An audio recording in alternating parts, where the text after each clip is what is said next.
Mom chose my toxic stepsister and kicked me out. Now she's begging me to fix the disaster I didn't cause. Growing up, it was just me and my mom against the world. My dad had left when I was a toddler, and although I had no memory of him, the absence of a father figure loomed large in my life. My mom did her best to fill the gap, working long hours and doing everything she could to make sure I never felt like I was missing out. She was my rock, the person I looked to for guidance and comfort. Our life wasn't perfect, but it was ours. We had our routines, our little traditions, and an unspoken understanding that no matter what, we had each other. That's why it hurts so much when everything changed. The shift started when she met Dan. I was 13, and my mom had started dating again after years of being single. At first, I was happy for her. Dan seemed nice enough, a charming, confident man who knew how to make people laugh. He was attentive to my mom, bringing her flowers and taking her on dates that left her glowing with happiness. But with Dan came Sarah, his teenage daughter from a previous marriage. Sarah was my age, but that's where our similarities ended. From the moment they moved in, it was clear she was used to getting her way.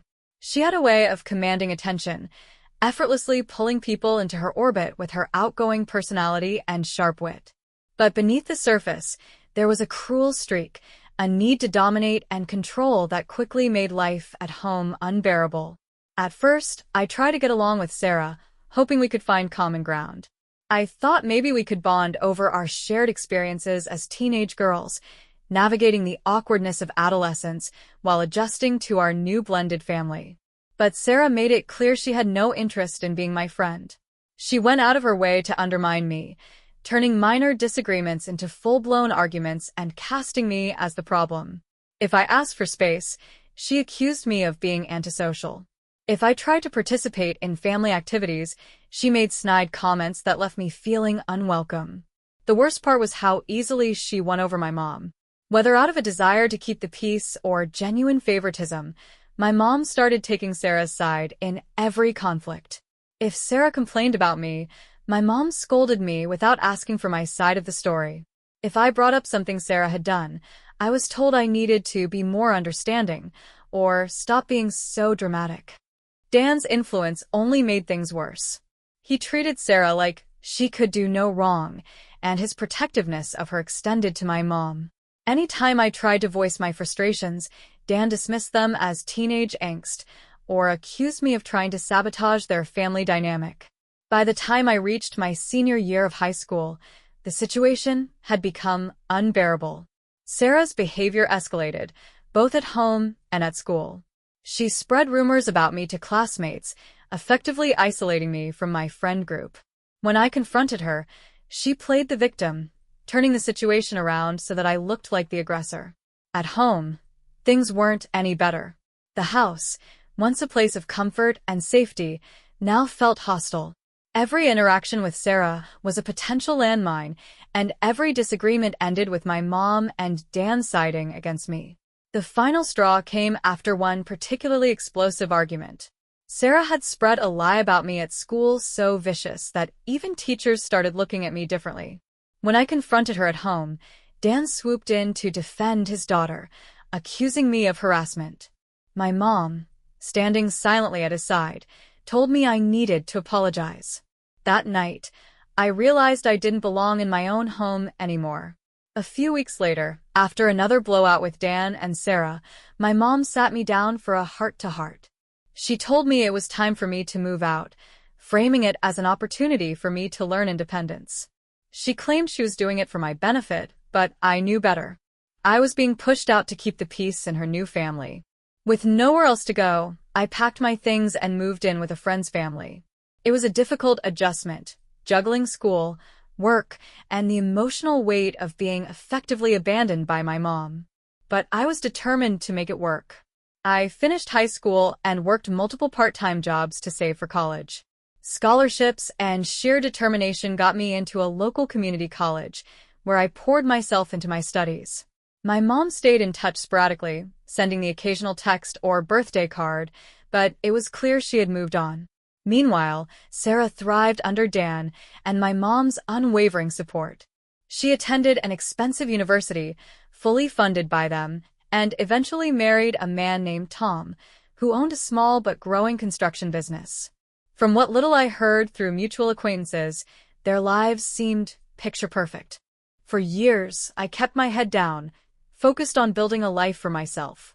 I graduated college, found a stable job, and started building the kind of independence I had once been forced into. Slowly, the pain of my mom's betrayal dulled, replaced by a quiet determination to succeed without her support. And then, everything changed. I met Jack at a work conference, and from the moment we started talking, there was a connection I couldn't ignore. He was kind, ambitious, and genuinely interested in my goals and dreams.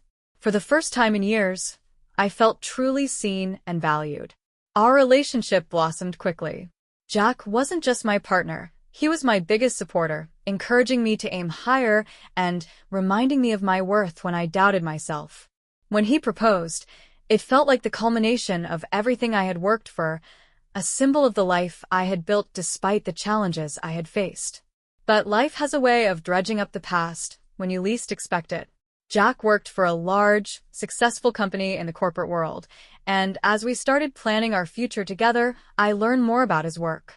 One day, over dinner, he casually mentioned a business decision his company had made, a decision that, unbeknownst to him, would reignite the drama I thought I had left behind. As Jack and I settled into the rhythm of our engagement, our conversations often revolved around the life we were building together. We talked about the wedding, our future home, and the plans we had for both our careers. Jack's job in corporate management meant he was often privy to major decisions within his company. While he usually kept the details vague, one evening he mentioned a recent development that caught my attention. His company had recently terminated several contracts with smaller businesses, part of a broader restructuring effort to focus on higher profit clients. He mentioned how some of the terminations had been contentious, as many of these smaller businesses were heavily reliant on their contracts with Jack's company. He didn't name names, but something about the way he described one particular case, a small construction business that had been struggling to meet its obligations, sent a shiver down my spine. Was the company called Tom's Building Solutions? I asked, my voice tight. Jack looked up from his plate, surprised. Yeah, actually. Do you know them? My stomach dropped. Tom's Building Solutions was owned by none other than my stepsister Sarah's husband. I hadn't thought about them in years, but the name was unmistakable. Jack went on to explain how the decision to drop Tom's contract had been purely business. The company had failed to meet performance benchmarks, and the partnership had become more of a liability than an asset. It wasn't personal, just numbers on a spreadsheet. But I knew Sarah well enough to know she wouldn't see it that way. It didn't take long for the fallout to reach me. A few weeks later, I received a message from my mom, one of the rare times she initiated contact. It started with pleasantries, but it wasn't long before the true purpose of her message became clear. She mentioned how difficult things had been for Sarah and Tom lately, how their business had taken a hit, and they were struggling to make ends meet. She didn't outright accuse me of anything but dropped enough hints to make her point clear. She believed I was somehow responsible for Jack's company dropping Tom's contract. I didn't respond. The next day, my phone buzzed again, this time with a message from Sarah herself. Unlike my mom's veiled guilt trips, Sarah's message was outright hostile. She accused me of sabotaging Tom's business, claiming that I must have convinced Jack to terminate the contract out of spite. Her words were venomous, filled with accusations about how I had always been jealous of her and how this was just another way for me to ruin her life. I stared at the screen in disbelief. Sarah had spent years making my life miserable, and now she was blaming me for something I had no part in? When I showed the messages to Jack, he was shocked. He assured me that I had nothing to do with the decision and offered to explain the situation directly to Sarah and Tom. But I stopped him. No, I said firmly. This isn't your fight. It's mine. The truth was, this wasn't about the contract. It was about control. Sarah had always needed someone to blame, someone to tear down so she could feel superior. And now, with her business failing and her carefully curated life beginning to crack, she had decided to make me the scapegoat. But I wasn't the same person she had bullied all those years ago. The messages kept coming over the next few days, escalating in intensity. Sarah accused me of destroying her family's livelihood, of being vindictive and cruel. My mom chimed in as well, urging me to make things right and reminding me that Sarah was still family. It was as though the years of silence between us had never happened. They acted like they had the right to demand explanations from me, to dictate how I should handle a situation I had no involvement in. At first, I ignored them, hoping they would tire themselves out. But when the accusations started spilling over onto social media, I realized it was time to address the situation head-on. Sarah's accusations didn't just simmer. They boiled over, spilling into every corner of my life. Her social media posts became increasingly specific, dropping enough breadcrumbs for anyone who knew us to figure out that I was the person she was targeting. At first, she stuck to vague, passive-aggressive remarks. It's sad when jealousy ruins opportunities for hardworking people. But as the days passed, her tone sharpened. She accused me outright of sabotaging her family's livelihood, claiming that I had used my fiancé's influence to have Tom's business contract terminated. Her posts drew a wave of attention from friends, family, and acquaintances alike. Some expressed sympathy for her plight, while others eagerly joined the speculation. People who hadn't been in my life for years suddenly felt entitled to weigh in, sending me messages asking if the rumors were true. At first, I ignored it. I thought that if I stayed silent, the storm would pass and Sarah would tire herself out. But the messages kept coming, each one more invasive than the last. Friends I hadn't spoken to since high school reached out, their tone laced with suspicion, asking if I had really ruined Sarah's life. Even some extended family members chimed in, parroting Sarah's claims. They told me I needed to fix things, implying that it was my responsibility to mend the rift, regardless of the truth. The pressure was relentless, but what hurt the most was seeing my mom take Sarah's side without hesitation. She didn't confront me directly at first, but instead added fuel to the fire by making comments on Sarah's posts, expressing vague support for her and Tom. It's heartbreaking to see family go through this, she wrote on one of Sarah's posts, as though she were a bystander in the situation rather than an active participant. Then the phone calls started. My mom called me multiple times, each conversation more draining than the last. She insisted that I reach out to Sarah and smooth things over, framing it as a matter of family loyalty. She didn't want to hear about the facts, about how Jack's company's decision to drop Tom's contract had been purely business. Instead, she latched onto Sarah's version of events, choosing to believe the narrative that painted me as the villain. She's struggling, my mom said during one particularly heated call. You don't understand what this has done to her family. You need to fix it. Her words left me reeling. This was the same woman who had kicked me out of the house as a teenager to keep Sarah happy. The same woman who had sided with her again and again, no matter how cruel or manipulative she was. And now, years later, she was expecting me to sacrifice my peace and dignity to save Sarah from the consequences of her own failing business. When I tried to explain that I had nothing to do with Jack's company's decision, my mom dismissed me outright. You could talk to him, she said, as though it were that simple. You could fix this if you really wanted to. Her words struck a nerve, reopening wounds I thought I had long since healed. For years, I had carried the weight of my mom's rejection, trying to make peace with the fact that she had chosen Sarah over me. But this was something else entirely, a demand that I sacrifice my integrity for the sake of a family that had never treated me like I belonged. The breaking point came when Sarah's accusations spilled into Jack's life. One morning, Jack received an email at work from someone claiming to be a friend of Sarah's. The email was filled with accusations, painting me as a vindictive, jealous person who had used my relationship with Jack to orchestrate the downfall of Tom's business. The sender demanded that Jack make things right by reinstating Tom's contract. Jack showed me the email that evening, his face a mix of disbelief and concern. What is this? He asked, sliding his laptop toward me. I read the email in silence, my stomach churning with anger and humiliation. It wasn't just a personal attack anymore. It was a calculated attempt to drag Jack into the mess and put his professional reputation at risk. For the first time, I felt a wave of guilt. Not because I had done anything wrong, but because my connection to Jack had made him a target. I hated the thought of him being dragged into the toxic web of my past, especially when he had been nothing but supportive and kind. Jack, however, was unshaken.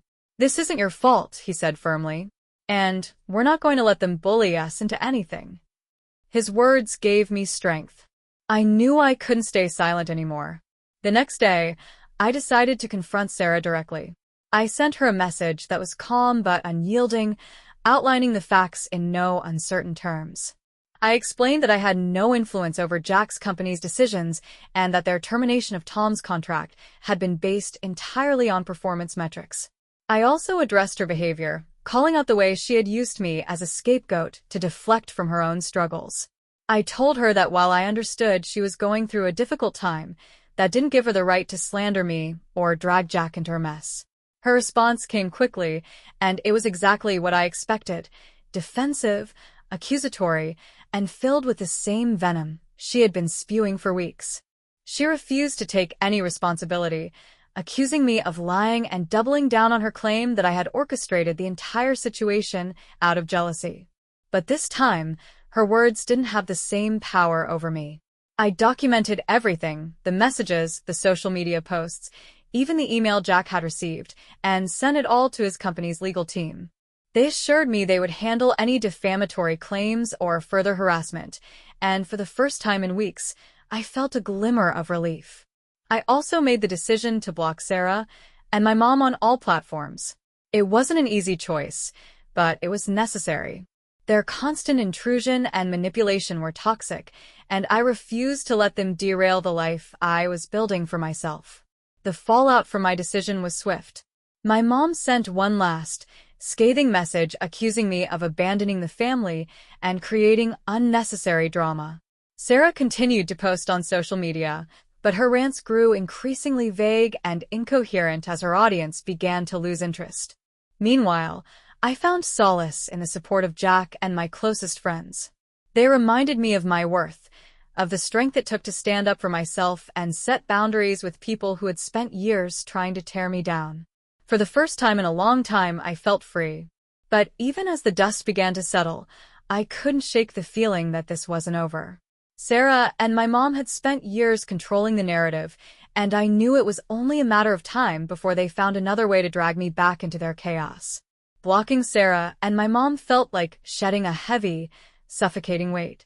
For the first time in weeks, my phone was quiet, free from a constant barrage of guilt and accusations. But the peace was short-lived. A few days later, I received a call from my aunt, one of the few extended family members I still kept in touch with. Her voice was hesitant, filled with a mix of concern and curiosity. She asked if I had seen the latest post Sarah had made online. I hadn't.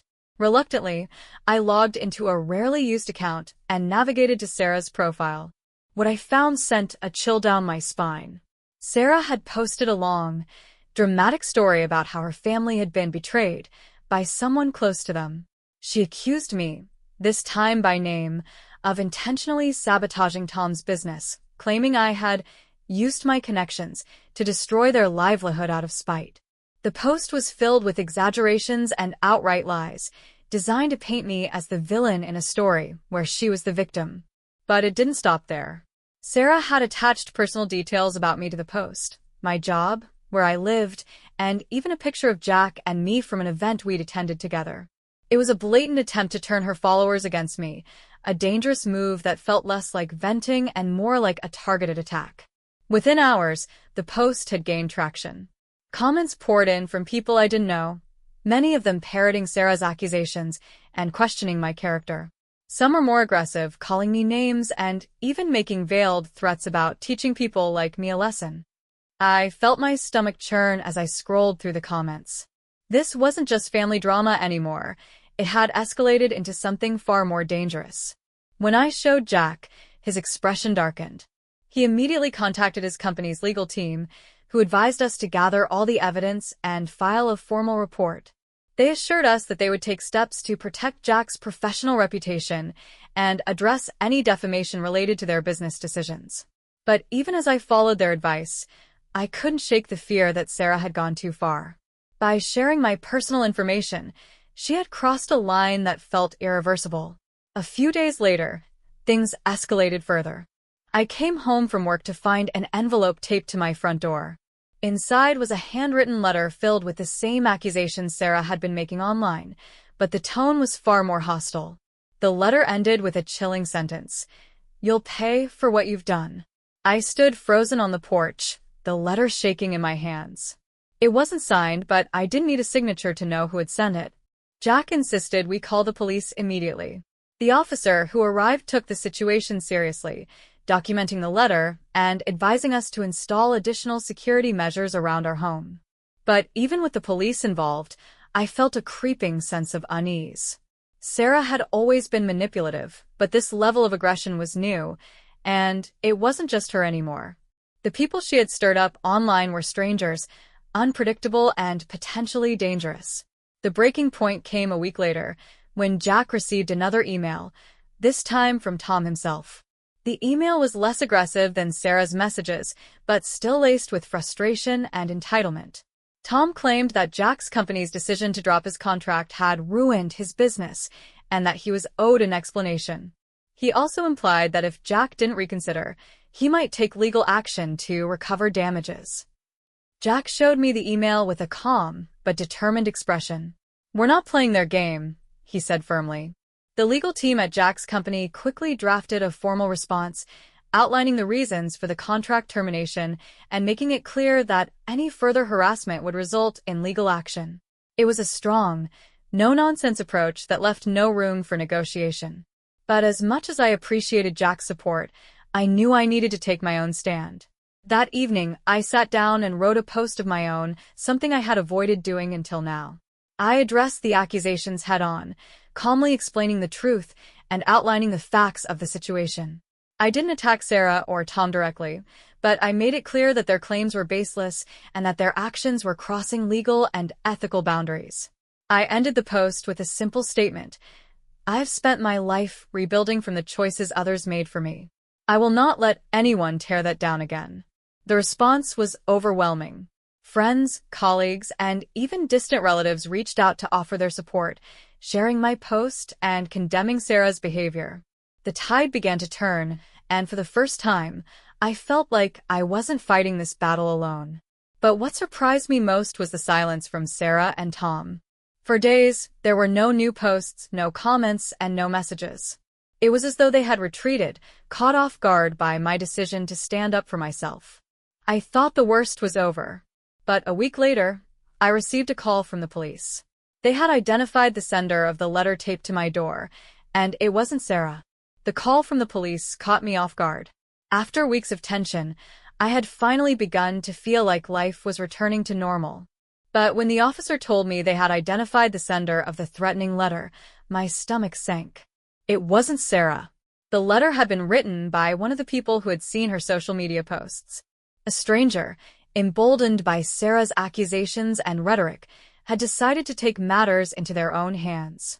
The officer explained that the individual had a history of online harassment and had been traced through handwriting samples and other evidence. They assured me that charges were being filed and that the person would face legal consequences. The revelation was sobering. This wasn't just about family drama anymore. It had spiraled into something far more dangerous. Sarah's actions had fueled a fire she couldn't control, putting my safety and peace of mind at risk. But even as I processed the news, something shifted inside me. I realized that this was the culmination of years of manipulation, toxicity, and misplaced loyalty. Sarah and my mom had spent so much of my life trying to control the narrative, to paint me as the problem while refusing to acknowledge their own faults. I wasn't going to let them have that power anymore. The next day, I met with my lawyer and Jack's company's legal team to finalize a formal response to Sarah and Tom's actions. Between the defamatory social media posts, the threatening letter, and Tom's baseless legal threats, we had plenty of evidence to take action. While I had hoped to avoid escalating things further, it was clear that standing up for myself was the only option. The legal team sent cease and desist letters to both Sarah and Tom, warning them that any further harassment would result in immediate legal action. They also contacted the platforms where Sarah had been posting, providing evidence of defamation and requesting that the content be removed. Within days, Sarah's social media accounts were suspended. The posts, the comments, and the accusations disappeared, leaving behind only the silence of a defeated campaign. My mom, however, didn't give up so easily. She sent me one last message, filled with the same tired accusations about tearing the family apart and abandoning my responsibilities. She insisted that I reconcile with Sarah, claiming that family is all we have. I didn't respond. Instead, I blocked her number and officially cut ties with both her and Sarah. It wasn't an easy decision, but it was necessary. For years, I had clung to the hope that my mom would one day see me, value me, and treat me as an equal. But her loyalty to Sarah had always been stronger than her love for me, and I wasn't willing to sacrifice my happiness for her approval any longer. As the weeks passed, life began to settle into a new normal. The legal threats faded, the messages stopped, and the cloud of tension that had hung over Jack and me finally lifted. We focused on planning our wedding, savoring the joy of building a future together without the weight of my past dragging us down. One evening, as we sat on the porch watching the sunset, I reflected on everything that had happened. The confrontation with Sarah, the fallout with my mom, the way Jack had stood by me through it all. It had been exhausting and painful, but it had also been a turning point. For the first time in years, I felt free. Free from the expectations of a family that had never truly accepted me. Free from the guilt and self-doubt that had followed me since I was a teenager. Free to build a life that was entirely my own. When our wedding day arrived, it was everything I had dreamed of and more. Surrounded by friends, supportive family members, and the love of my life, I felt a profound sense of peace and gratitude. My mom and Sarah weren't there, but their absence didn't feel like a loss. It felt like a choice, a decision to prioritize the people who truly cared for me over those who only sought to tear me down. As Jack and I exchanged vows, I couldn't help but think of how far I had come. The girl who had been cast aside, forced to fight for her place in the world, had grown into a woman who knew her worth and refused to settle for anything less. This was my life, my happiness, and my future. And no one was going to take that away from me again.